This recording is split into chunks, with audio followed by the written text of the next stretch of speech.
have a treat today, and I can tell by how many of you have come that you have an inkling of what is in store. Tom Getman is a friend who I met first at an interesting meeting near Geneva a couple of years ago, and he was talking then about his changed life, impending retirement, but also gave me more insights into the largest faith-based NGO, I think it's pretty clearly without contest, which is World Vision, than I had had from anyone else. So when Tom showed up in Washington, we met, and among other things, we did an interview with him. We have a series of interviews with practitioners, which are on the Berkley Center website. I see another of our interviewees, Tom Jones from Habitat for Humanity International, is sitting here. But the discussion with Tom revealed all kinds of things that I had no idea about his life, including his relationship with Gerald Ford, his relationship with Desmond Tutu, his work in South Africa, above all, his work in Palestine, and at its core, how he answered a question that we have been addressing in our work over the past 2 to 3 years, which is when you look at development work or humanitarian work that is in some fashion inspired by faith, what is different and what is the same? What distinguishes it?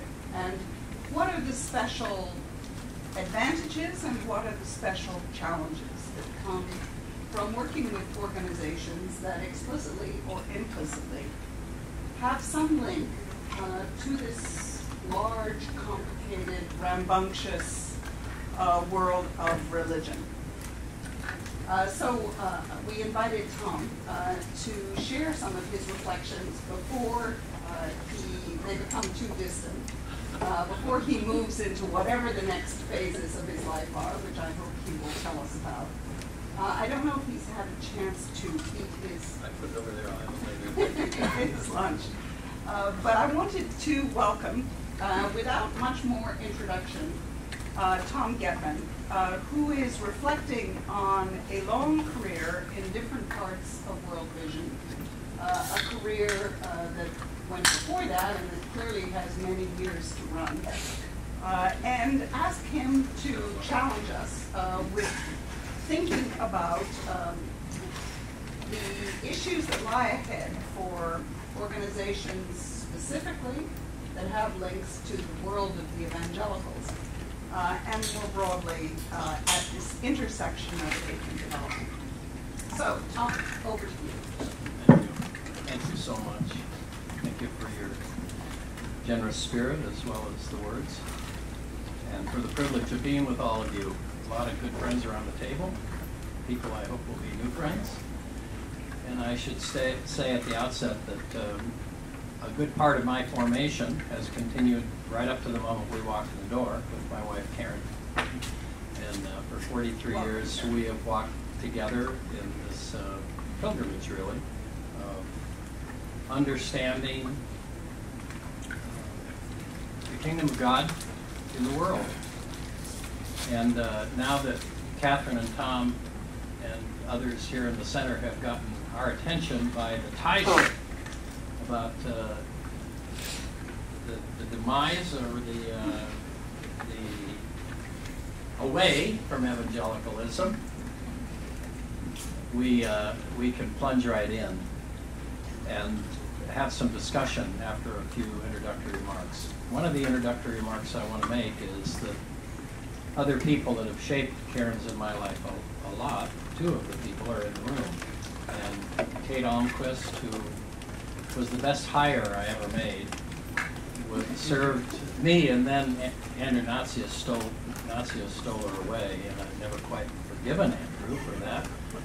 But Andrew had a huge influence on Karen and me too, because he encouraged us to launch out and get into the field and take a tough assignment.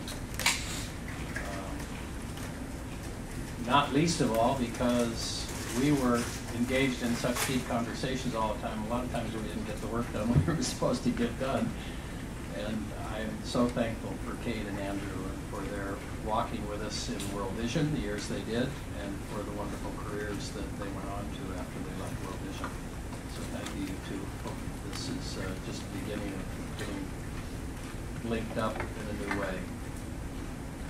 But away from evangelicalism is a little bit like saying God is dead, in this country at least. And so it's important for us to redefine what we mean by that. Did any of you go to the Sojourners mobilization at the convention center early this week? Rich was there, ran a workshop. A few others were there. If you were there, you would have seen evangelicalism defined in a much different way than, frankly, we've been burdened with the last part of the last century and early part of this century. Some of us struggled a lot with that, the narrowness of evangelicalism, the pietism of evangelicalism, and the, I think, overemphasis on evangelism of evangelicalism in the last half century, at least the last half century. And if we define evangelicalism historically, it includes people like Wilberforce, who helped bring about emancipation in England and had a huge influence in this country too, and still does.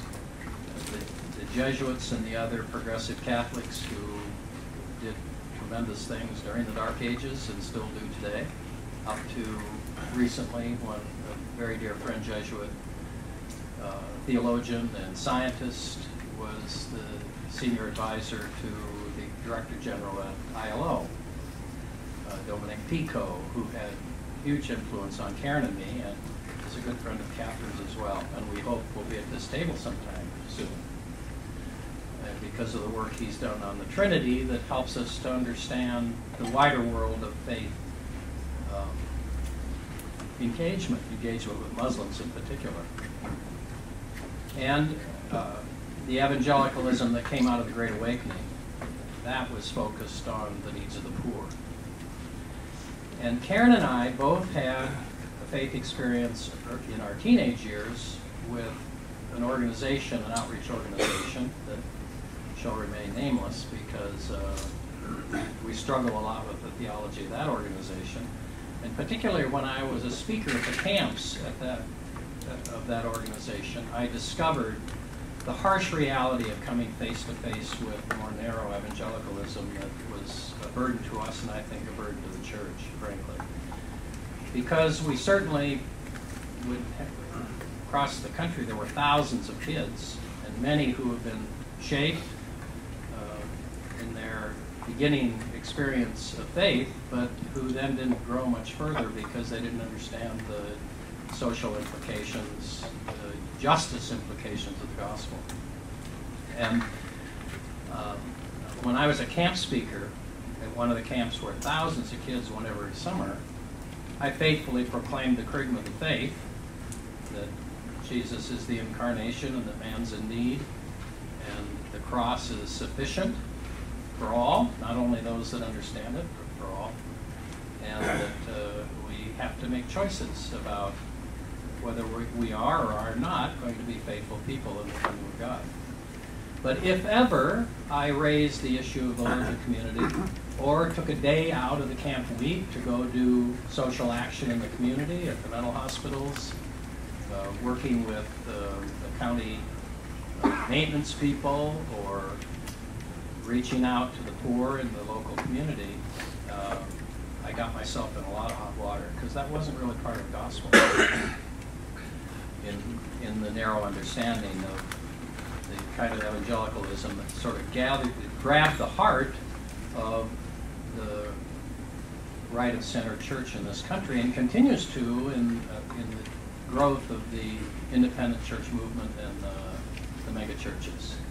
And Rich can enter into the conversation in a little while here and see the kind of challenge that some of us have had, and I've had within World Vision. Katie and Andrew have had within World Vision.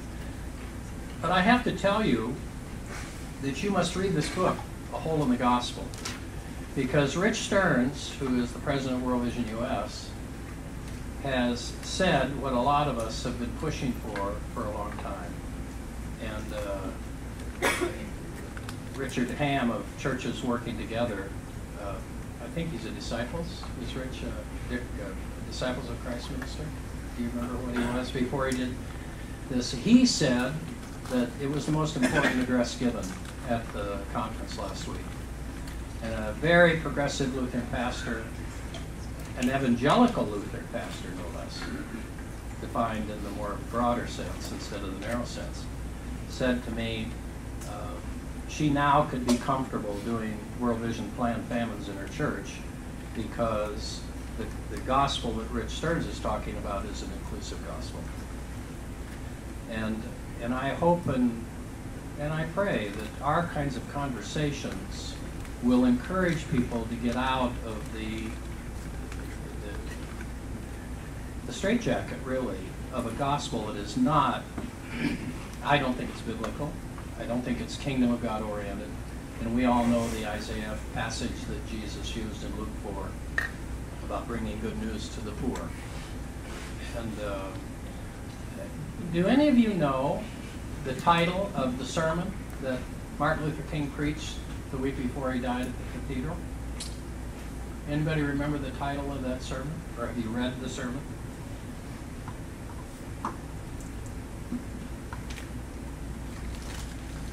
The title was Remaining Awake During the Great Revolution. And you remember he was deep into the poor people marches and the wider engagement with government and so on. Do you know what the sermon was that he was going to preach the Sunday after he died?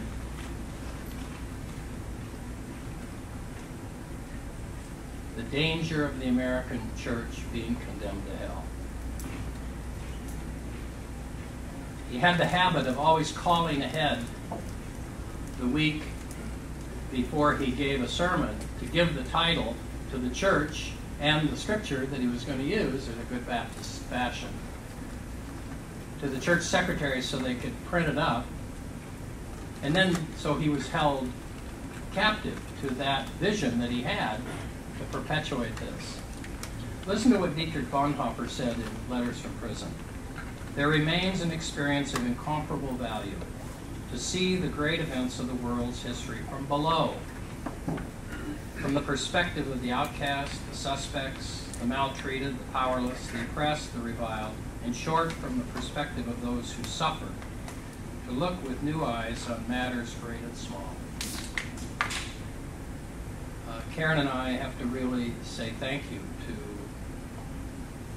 the senator and other politicians that we work for, and to World Vision for creating space for us to see in the world what we never would have seen if we'd stayed stuck in our traditional church experience, and given us an opportunity to do what I longed to do when I was working with high school kids, because I thought that was the way they were going to understand not only the power of the gospel from our perspective in the Christian tradition, but also in the wider Abrahamic understanding. I would refer you to Surah 2 in the Quran. Catherine knows that when we were together at Co in Switzerland, we were talking about healing, and it's amazing to me how much the Quran speaks to the same issues of enslavement and oppression and so on that the Bible speaks to. First of all, to see the incredible justice work they were doing, and secondly, to sit with Fadlallah, the spiritual leader of Hezbollah. And it was almost like what Andrew and Kate and others who have been in government had to have. They were armored cars in front of us and behind us. We weren't in an armored car, but everybody else was. And as we wend our way through the streets, I was stunned by how fast they had met the needs of the poor and the oppressed, and were reconstructing and doing acts of mercy and education and health. And so we got into the meeting with Fadlallah, and it was breathtaking. I'll never forget it. In fact, I was with Landon the other day and we recounted it. And we had this very open conversation with him, and it was as though I was speaking to a Christian theologian. And he said, at the end of the conversation, he said, now, you Christians have a big problem. And Landon and I burst into laughter, and we said, well, which one do you mean? We've got lots of problems. He said, well, your biggest problem is you don't do what's in your book. And he picked up a well-worn, leather-covered Bible like this. It was on his reading stand, under the Quran. But he moved the Quran aside and picked up the Bible and held it out like this, like a Baptist preacher, and said, you don't do what's in the book. And then he quickly said, we Muslims don't do what's in the book either. And so then there was this awkward little silence, and finally I said, well, Sheikh Fadlallah, what do we do about this? He said, read the book, it's in the book. And I've thought of that so often when we deal with this kind of issue of the split in our churches, the split in our traditions, this bifurcation that is totally unnecessary but comes from, I think, in many cases, desperation. It's fear, same sort of fear that a lot of our friends and colleagues in Israel experience, where they get locked into a theology that's very limiting and non-inclusive, and even become xenophobic. And haven't we seen that in the way political issues have been managed in the last 8 years and even before that? We demonize people and so on at great risk. And it's not that one is all right and the other is all wrong. It's that we have to figure out how to bring this together, and I think it's by doing what Bonhoeffer and King, earlier prophets, have called us to do. King said it this way: the gospel is about the fierce urgency of the now, a witness so powerful that social change that comes through wise men and women would be, that social change that comes would cause wise men and women to not be limited by distance, to embrace the faith of those who live it out and risk everything in the flesh. The power of that is so palpable that I think we sometimes are a little frightened by it. Not exactly what the traditional faith-based agencies have had at the core of their faith statement. It is the quote? Yeah, please. King said it this way: the gospel is about the fierce urgency of the now, a witness to social change that is so powerful that wise men and women would be foolish to not go any distance to embrace the faith of those who live it out and risk everything in the flesh. Not exactly what most of our faith-based agencies started with. Now, I've already borne witness to the fact that World Vision has come a long way since Bob Pierce started the organization, and it was primarily evangelistic in nature. I did hear somebody say from a faith-based agency, the primary role is still to tell all these little kids that we're working with about Jesus, because if we don't tell them about Jesus, they're going to rot in hell. And I thought, well, that's pretty limiting to the God I have. And was reminded of J.B. Phillips' book, Your God is Too Small. It's not salvation from something in the future tense, but in the Greek, salvation is linear, time past, time present, time future, and to a wholeness of life for now, and not just for ourselves.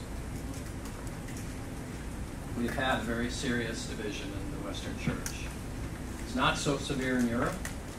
People don't go to church, but Karen and I have been stunned by how many people we found that are living out the gospel in ways that I think we could really learn from. Rich recounts in the book, again, about how 25 to 30,000 people a day, you have to give a spread here because the statistics aren't accurate fully, but 25 to 30,000 people a day are dying from, mostly children, from hunger-related illnesses.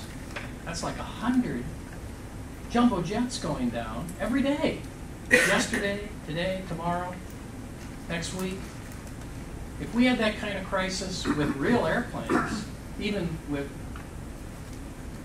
3 in 3 days, there'd be a big international conference to try and figure out what's going on. Or we've had a few deaths from the flu, and there are big conferences going on.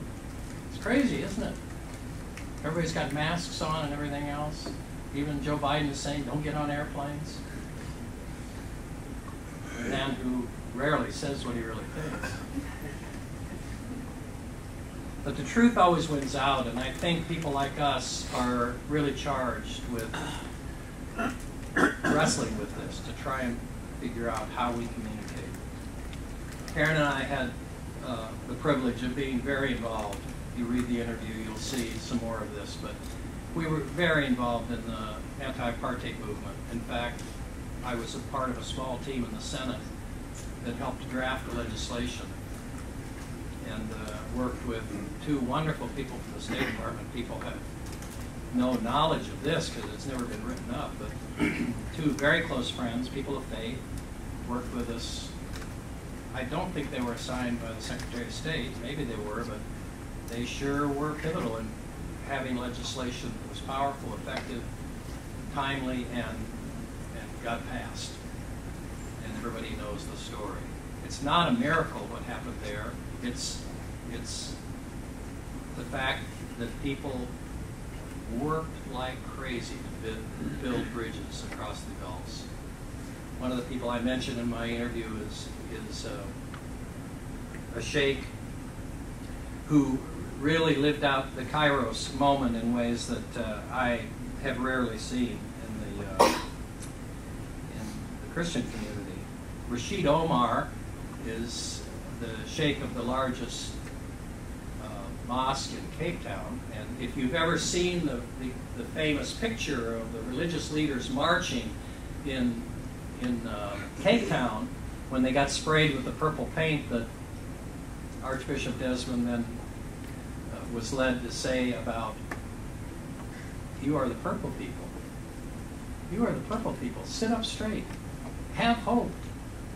This isn't going to be this way forever. And there was Sheikh Omar with Busak and Archbishop Berkley and Bears Nade, the other great liberation leaders of South Africa. And I asked him one time at a World Council meeting where he came regularly to engage in dialogue. I said, Rashid, why in the world do you hang around with Christians? We've so often treated you so poorly. And he said, well, you know, it's pretty self-apparent. We protested together. We got shot at together. We went to jail together. We read each other's scriptures together. We prayed together. We're brothers. You are welcome anytime to preach in my mosque. He just finished a PhD at Notre Dame in Christian theology. Now, he hasn't become, as far as I know, he's never told me this, he's not a member of the Episcopal or Afrikaans Church or the National Church of the National Party in South Africa, but he sure does understand partnership. He sure does understand the power of people of the Abrahamic faiths working together. So that's essentially my message, and at the end I'll give you the new list of the principles of partnership that the UN Office of the Coordinator of Humanitarian Affairs, in partnership with about 50 NGOs, Catholic, Protestant, Jewish, Muslim NGOs from around the world, have put together that might be useful to you in your relationships with others. and helping faith-based agencies to have a more inclusive point of view. And also, I'll just make one final comment at the end that might be instructive. So please, any questions you have for me to clarify further what I've said, or challenge me on some of these points, or flesh it out a little more by your own experience?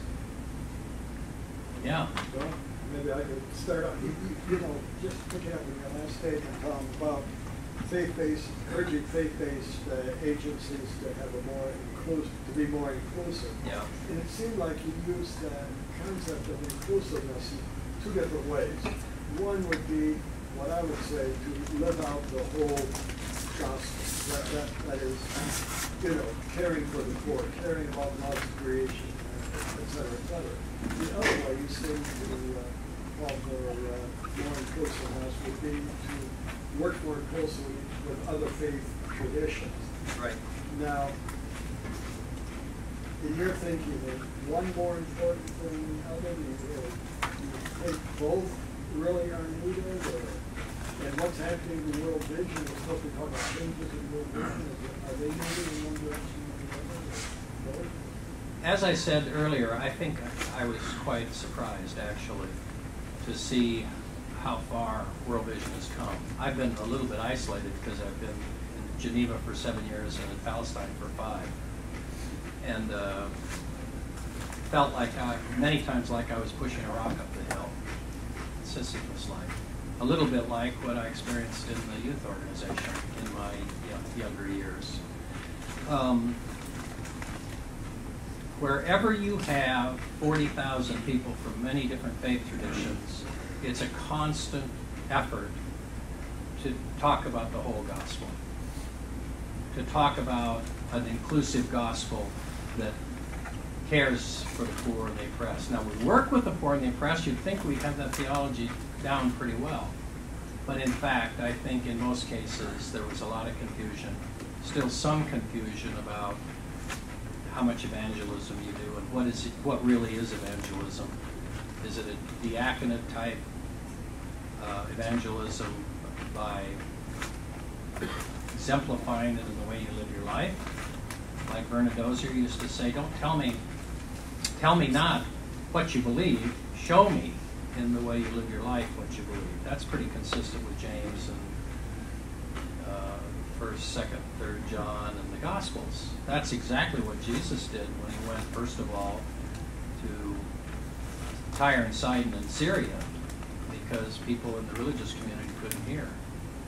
That's why, in fact, in Nazareth, where Karen and I have been many times to see the big bluff where they were going to throw him off the cliff, religious leaders were going to kill him because he said that Elijah cared for people with leprosy outside the community before he cared for them inside the community. So yes, that's the one side of it. We have to be careful, thorough in our theology to make sure that the evangelicalism of the Great Awakening, the evangelicalism of the great Catholic hospital movement, the evangelicalism of the Wilberforces of the world and the Martin Luther Kings of the world is what we portray when we do our preaching or our teaching. Whenever we do open our mouths, preach the gospel always, but do it in words only when necessary. And on the other hand, I think we're going to get there faster if we do the rigorous work of figuring out, because of the needs of the world, where half the world is living under $2 a day, unbelievable. We have a problem in this country, and we're still the wealthiest country in the world. I think that's going to come. The first instance is going to be more effective if we are faithful in standing shoulder to shoulder, like we had the experience with Rashid Omar. He went like this when I asked him the question. He said, we are not people who are engaged debating differences primarily. Sure, we have differences, and we can talk about those later, but because we stood shoulder to shoulder, those differences aren't so great. And when I read the Quran, I find out how little difference there is. And then when we have somebody like our dear friend Dominic, who's working on the theology of the Trinity, that will help flesh it out in a way with people that we think we have differences with, we're on a path that we have to be very faithful to, friends. And those of you that are younger, those of us that are older can witness to this, but those of you that are younger will be astounded when you look back in 50 years and see Forrest Gump-like who you were with and who you had influence on, who you had your picture taken with. You get on this path, you will have tremendous opportunities to be change agents in this two-point regard of inclusion. Does that help? There was a poll done Rich. by evangelical leaders that NAE did. In fact, I helped with it, and the poll also. We did a poll of evangelical leaders, over I think 100 associated with NAE, and one of the questions was, do you have a friend of another faith? And there was not a single instance in which I recall that an evangelical leader said he had one Muslim friend. That's tragic. Didn't exist. Especially in this day and age. That is right.